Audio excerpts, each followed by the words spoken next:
Seja bem-vindo à terceira parte do Show de Notícias. Vamos, no início desta parte, ficar com o Sheriff Penas, mas mais à frente vamos falar sobre a chicotada psicológica no Sporting, não é, Pedro? É um assunto imperdível no comentário semanal de Cancela Moura para acompanhar mais à frente. Domingos Paciência foi demitido. O Sporting Sá Pinto é o sucessor com contrato válido até ao verão de 2013. Isso são assuntos para depois do Sheriff Penas, para ver então nos próximos minutos.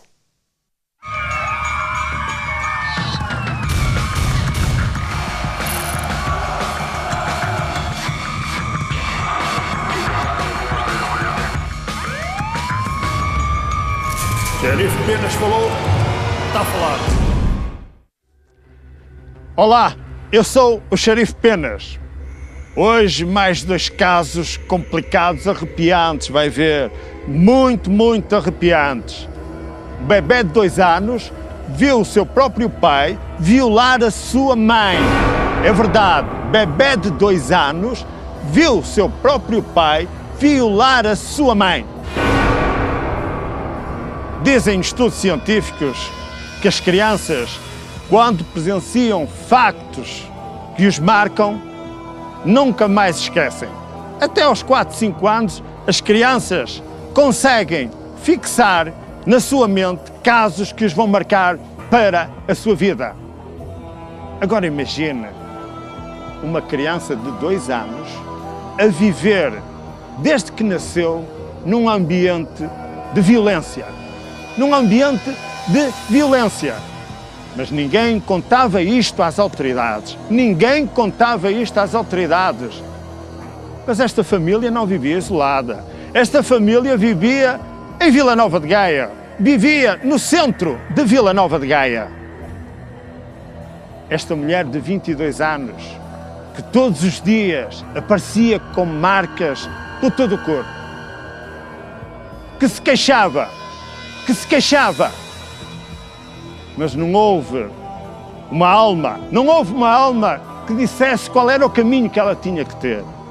O seu marido, de 42, mais velho, 20 anos, espezinhava, batia-lhe, fazia-lhe tudo.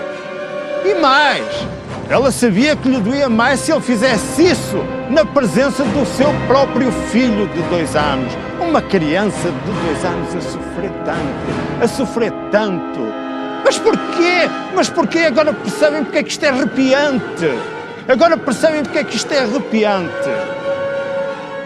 Mas este homem, este bruto, este homem sem caráter, este homem que não amava nada nem ninguém, não amava o seu próprio filho de 2 anos, um dia ainda cometeu um erro maior, um erro muito maior.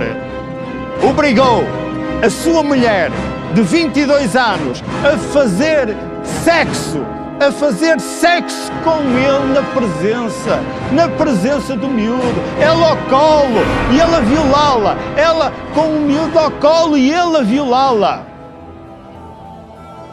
Mas como é que é possível?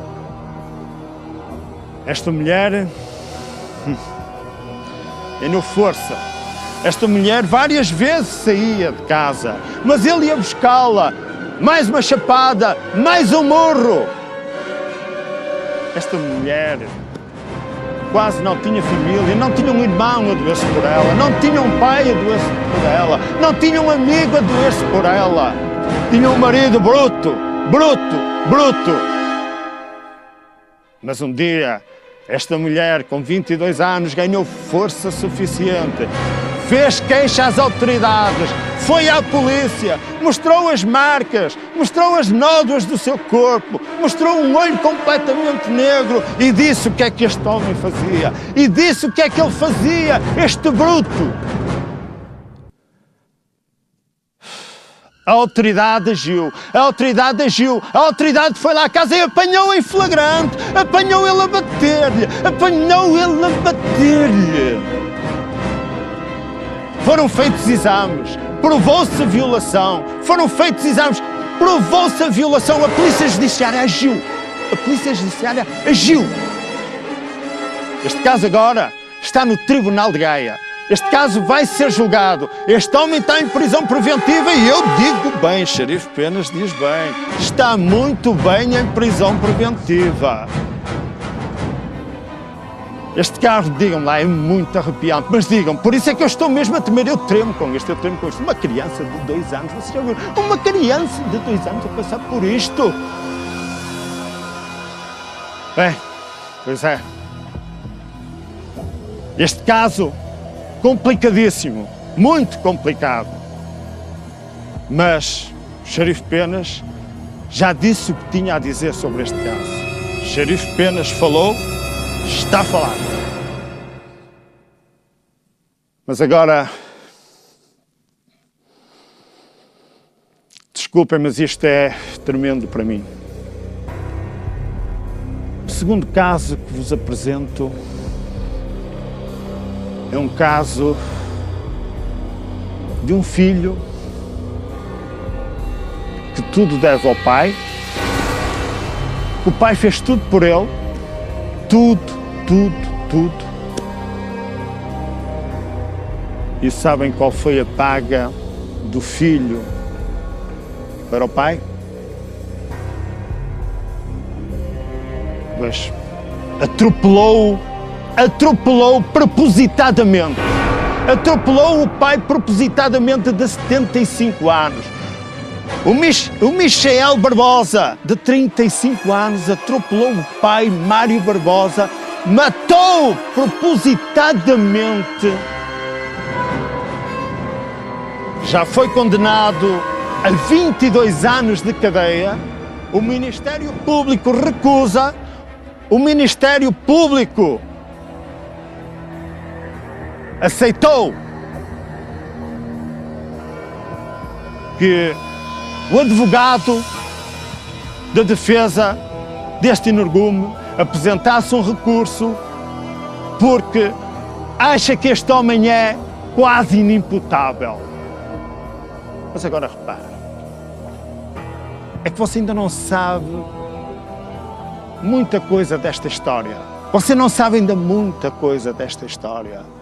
Mas eu vou-lhe contar.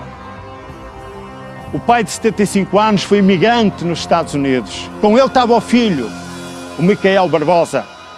Este homem inteligente, mas que a sua advogada está a tentar dizer que ele não sabe nada, que ele não é nada inteligente, ele não é capaz de conseguir mentir nada, ele é um pobre diabo.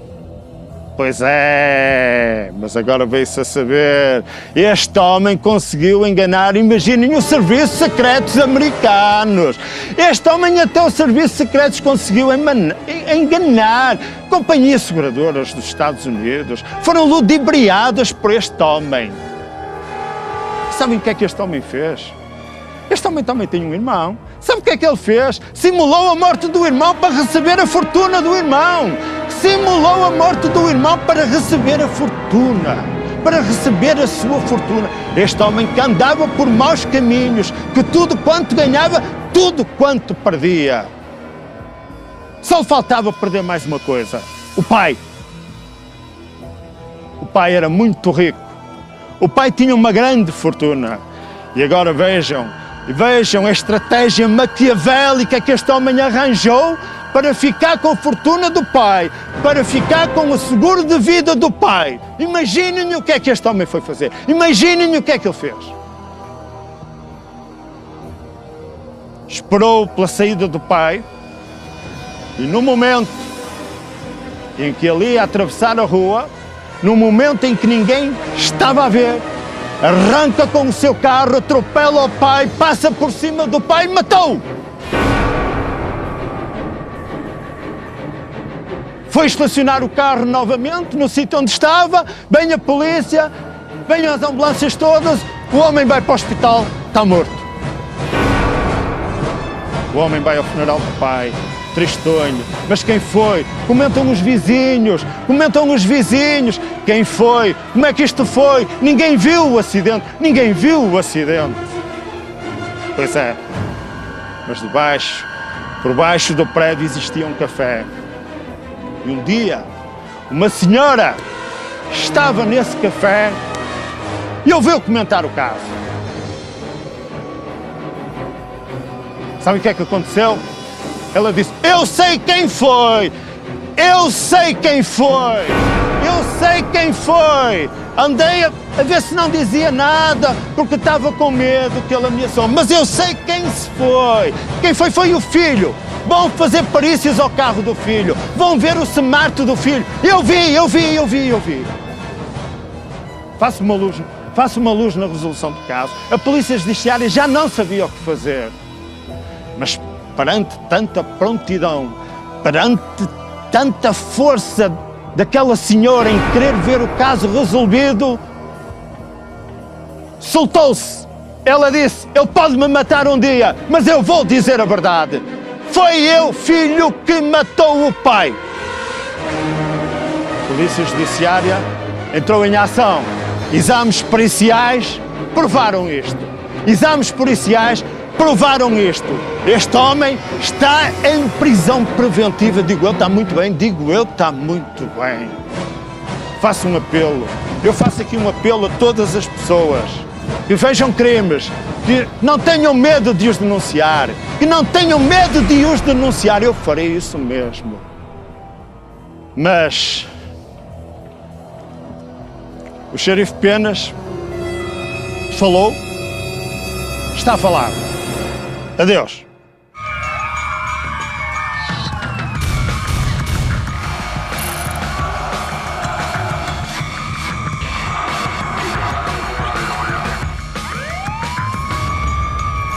Xerife Penas falou, está a falar. Seguimos agora com a síntese do desporto. O Benfica sagrou-se campeão nacional de atletismo em pista coberta. O feito teve lugar no Pombal e acontece 17 anos depois do último título. As águias somaram 106 pontos, mais 3 que o Sporting. No setor feminino, os atletas sportinguistas levaram a melhor, tendo somado 111 pontos contra 87 do Benfica. A nível individual, o atleta encarnado Marco Fortes bateu o recorde nacional de lançamento do peso com 20 metros e 91 centímetros. O Futebol Clube do Porto mantém-se firme no primeiro lugar do Nacional de Basquetebol. A formação de Moncho Lopes deslocou-se ao pavilhão do Ovarense e venceu por 72-63. Ao intervalo, os azuis e brancos já venciam por 10 pontos. O portista João Santos foi o MVP da partida, com 24 pontos amealhados. O Benfica também venceu, neste caso Vitória de Guimarães, por 84-78, mas os vimaranenses estiveram sempre em bom plano e ao intervalo estavam em vantagem por 49-36. Mas a equipa de Carlos Lisboa reagiu e deu a volta ao marcador no quarto e último período do encontro. O triunfo permite aos encarnados manterem-se apenas a um ponto do Futebol Clube do Porto. Em hóquei em patins, os portistas não têm tantas razões para sorrir. O Futebol Clube do Porto perdeu na deslocação ao terreno do Candelária. Os dragões foram surpreendidos e saíram derrotados dos Açores por 2-1. A formação da casa vencia por 1-0 no descanso, com golo de Jorge Silva, mas no segundo tempo os dragões ainda empataram a partida por Reinaldo Ventura. Mas o Candelária marcou o golo da vitória a menos de 2 minutos do fim do jogo, por intermédio de Mauro Fernandes. A formação do Tom Neves perdeu pela primeira vez no campeonato, mas lidera ainda a tabela, agora somente com 2 pontos de avanço sobre o Benfica.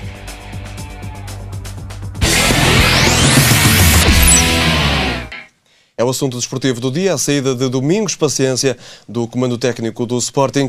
Na direção da SAD leonina decidiu demitir Domingos Paciência e também escolher Sá Pinto como novo técnico dos Leões. Aliás, a imagem, Cancela Moura, boa tarde. A imagem do que sucedeu com Paulo Bento, era também treinador dos Júniores, subiu a sénior e com o êxito que se viu. Antes de mais, em relação a esta saída de Domingos Paciência, para irmos também à escolha de Sá Pinto. Eu acho que esta saída do Domingos, julgo que surpreende toda a gente. Julgo que neste momento todos os comentadores ou todos os comentários que se possam fazer é de alguma surpresa.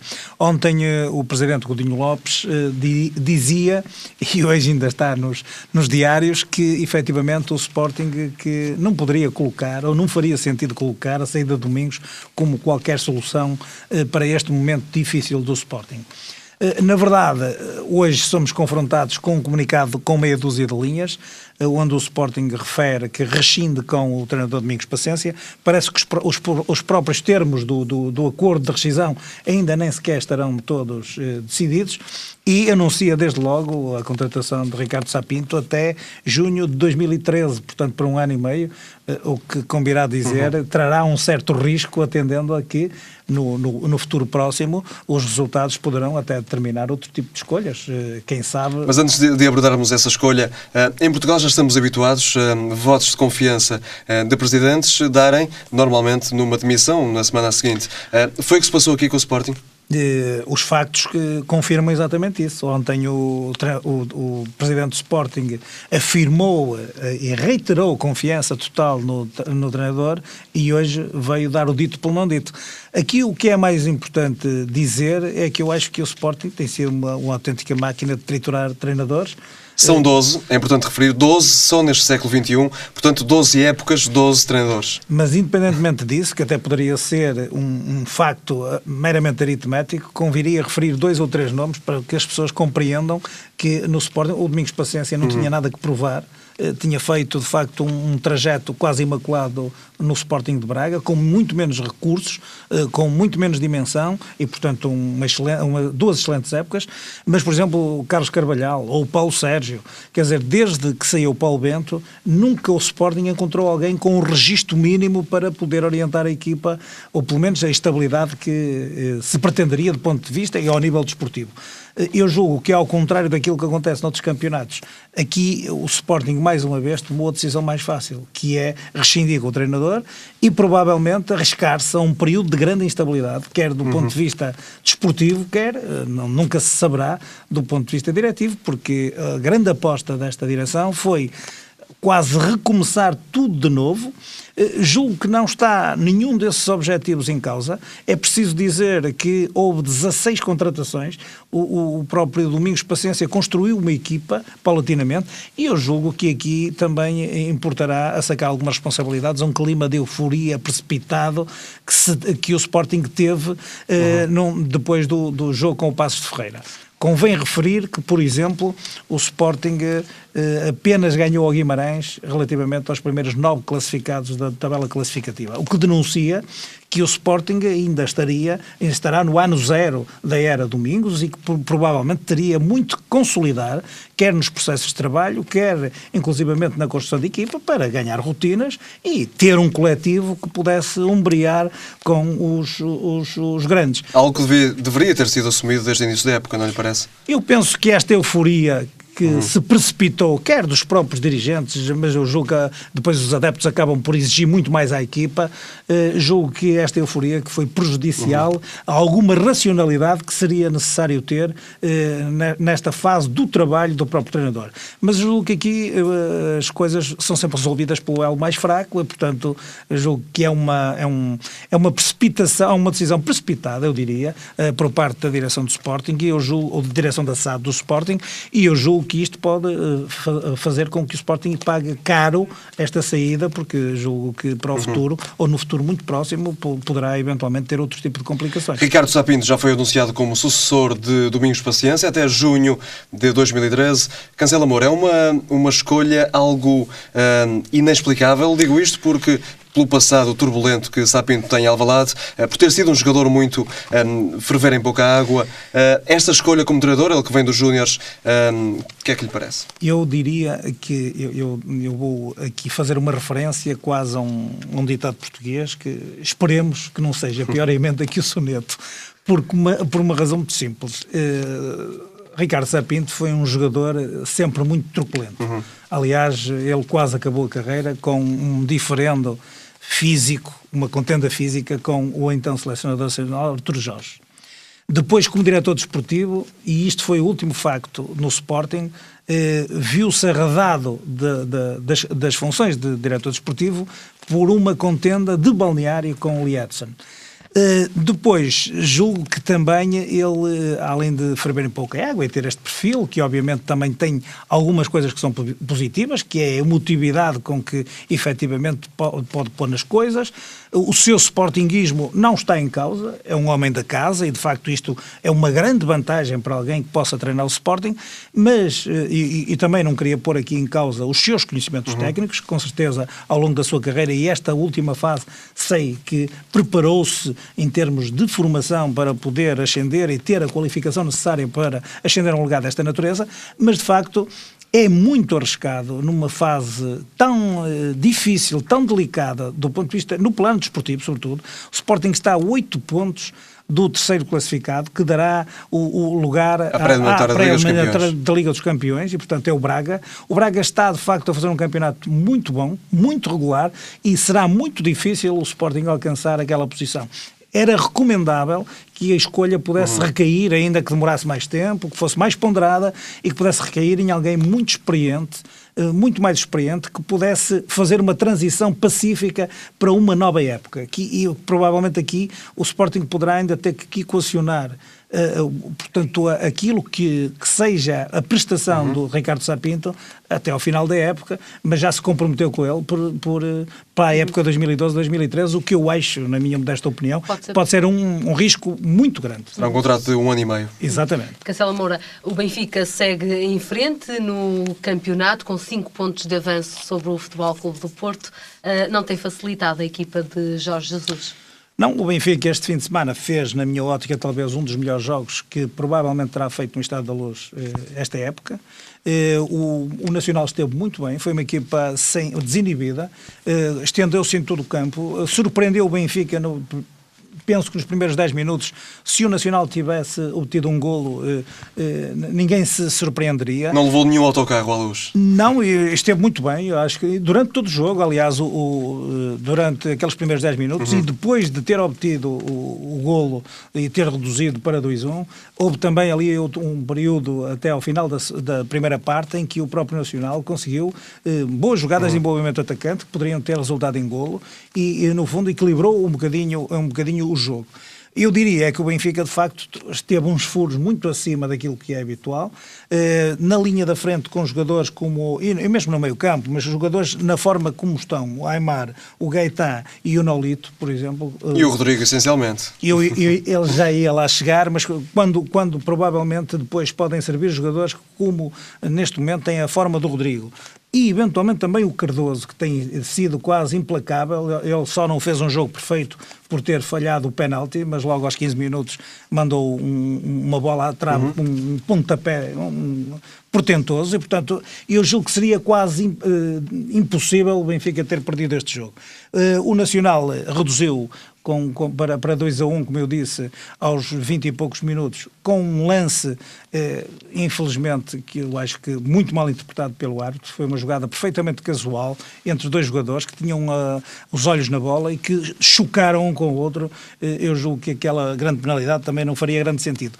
De algum modo, este lance veio reequilibrar o jogo. O Nacional, de facto, até ao fim da primeira parte, ainda conseguiu essas jogadas de envolvimento, mas o Benfica, de facto, superiorizou-se em toda a linha. Eu diria que, na primeira parte, ela foi, de facto, tão avassaladora que o Benfica marcou um golo por cada quarto de hora que passava. No segundo lugar, segue o Futebol Clube do Porto, a 5 pontos do líder Benfica. Nesta partida também marcou 4 golos, os Dragões também faturaram por 4 vezes. Rames Rodrigues foi a figura do encontro, apesar de só ter estado no relevado do Estádio do Dragão pouco mais de meia hora. É verdade, eu julgo que a chave, ou existem 2 momentos-chave para este jogo. Foi, de facto, a entrada do James Rodrigues quando faltava meia hora para acabar o jogo, e eu julgo que foi a chave porque o Porto marcou os 3 últimos golos nos últimos 10 minutos e, portanto, isto tem a ver com a projeção de uma maior dinâmica atacante e com um reforço do meio-campo servido exatamente pelo James Rodrigues. E também é verdade que há aqui um outro facto de que não podemos aliar-nos. O Futebol Clube do Porto fez uma segunda parte de luxo, mas de facto provavelmente a expulsão de Schaffer aos 48 minutos foi determinante para que o Futebol Clube do Porto encarasse este jogo com esta à vontade. Eu diria que, por exemplo, ao intervalo ouviram-se assobios nas bancadas, continua a haver um clima de grande contestação e desconfiança relativamente a Vítor Pereira. O jogo começou por ameaçar no final da primeira parte, onde de facto até só deu Porto. O Leiria veio jogar ao Estádio do Dragão com linhas muito baixas. Ao contrário do Nacional, como falávamos há pouco, é verdade. Leiria com outra abordagem. Uma abordagem com linhas muito baixas, uma defesa muito compacta, onde só quase existiu o Futebol Clube Porto, mas de facto não foi suficiente para terem concretizado golos. E portanto julgo que na segunda parte também aqui reforçar que veio ao de cima, porque eu julgo que agora começa o Futebol Clube Porto a melhorar significativamente. O Danilo na direita, o Álvaro Pereira que está numa excelente forma na esquerda. E que marcou um golo. E com uma nova dupla de centrais, mas estes dois laterais são muito bons. E depois na linha que eu diria na espinha dorsal da equipa, quer o Fernando, quer o Hulk, quer o Ianco, acabam por eventualmente estarem agora darem maiores garantias para que a equipa tenha um coletivo mais forte. E Ianco está a entrosar-se muito bem. E falta-me aqui referir também Lucho Gonzalez, que efetivamente veio dar maior confiança. Embora, referindo estes nomes todos, convém dizer que o João Moutinho nos últimos jogos tem vindo a subir de forma e ontem foi de longe o melhor jogador no meio-campo portista. Talvez bem guardado por Lucho Gonzalez. Talvez por isso. Talvez até podendo exibir mais o seu futebol, resguardado precisamente por Lucho Gonzalez. E o trio de ataque do Futebol Clube Porto ideal será o Hulk, James Rodrigues e Ianco no eixo. É verdade. O Futebol Clube Porto julgo que agora com a entrada do Ianco resolveu um problema das alas, porque quando se puxa o Hulk para o centro acaba por se perder um flanqueador nato e que desequilibra em qualquer situação. Cancela Moura, muito obrigado por mais estes comentários da atualidade esportiva nacional. Até 2, 8 dias, Cancela Moura. Muito bem, muito obrigado. Nós agora vamos partir para um breve intervalo. Seguimos já com a última parte do Show de Notícias e contamos consigo. Até já. Até já.